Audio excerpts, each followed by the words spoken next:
আসসালামু আলাইকুম। এই বট ভুনার রংটা দেখেছেন? একদম ঝাল ঝাল মশলাদার আর তেল উঠা কোরবানি স্পেশাল গরুর বট ভুনা। আজকে দেখাবো এমন একটা রেসিপি যেটার প্রতিটা পিস হবে সফট, জুসি আর ফ্লেভারে ভরপুর। একবার এইভাবে বানালে দেখবেন সবসময় বাসায় আপনারা এইভাবেই বানাতে মন চাইবে।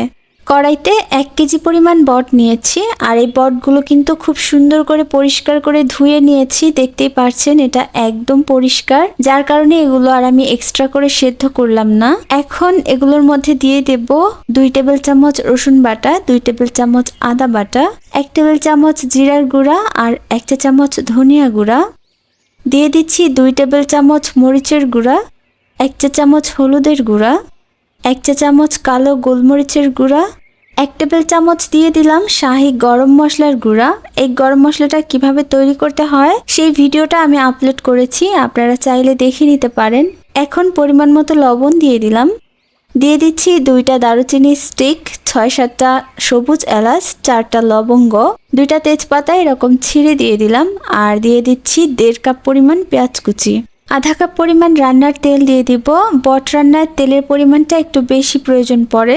এবার সবগুলো উপকরণ একসাথে খুব সুন্দর করে মিশিয়ে নিতে হবে। হাত দিয়ে ডলে ডলে এই কাজটা একটু ভালো করে করতে হবে। অনেক সময় এই মিশিয়ে নেওয়ার উপর ডিপেন্ড করে আপনার রান্নার স্বাদ কত ভালো আসবে। মিক্স করে নেওয়া হয়ে গেলে চুলায় বসিয়ে দিয়েছি। চুলার আঁচটা হাইতে রেখে 4 থেকে 5 মিনিটের জন্য এইভাবেই নেড়ে চেড়ে আমি এই মশলার সাথে বটটাকে একটু কষিয়ে নিব। চুলার আঁচ হাইতে রেখে 4-5 মিনিটের মতো বটটাকে কষানোর পর দেখবেন বট থেকে অল্প অল্প পানি ছাড়া শুরু করবে। এই পর্যায়ে কষিয়ে নেওয়া হয়ে গিয়েছে। এখন আমি গরম ফুটন্ত পানি দিয়ে দেব 2 কাপ পরিমাণ। এখানে অবশ্যই গরম পানিটা ব্যবহার করবেন, ঠান্ডা পানি কোনোভাবেই দিবেন না।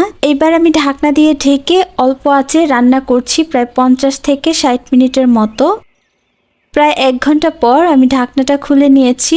এই পর্যায়ে পানিটা কিন্তু একদম শুকিয়ে এসেছে আর বটগুলো একদম সুন্দরভাবে সেদ্ধ হয়ে গিয়েছে। আসলে আপনাদের একটা সিক্রেট কথা বলি, আমি যে মশলাটা দিয়েছি গরম মশলা, সেটার মধ্যে এমন কিছু উপকরণ আছে যেটার কারণে মাংস বা বট যেটাই বলেন না কেন খুব দ্রুত সেদ্ধ হয়ে যায়। এই পর্যায়ে দেখছেন কত সুন্দর মাখা মাখা ঝোল হয়েছে।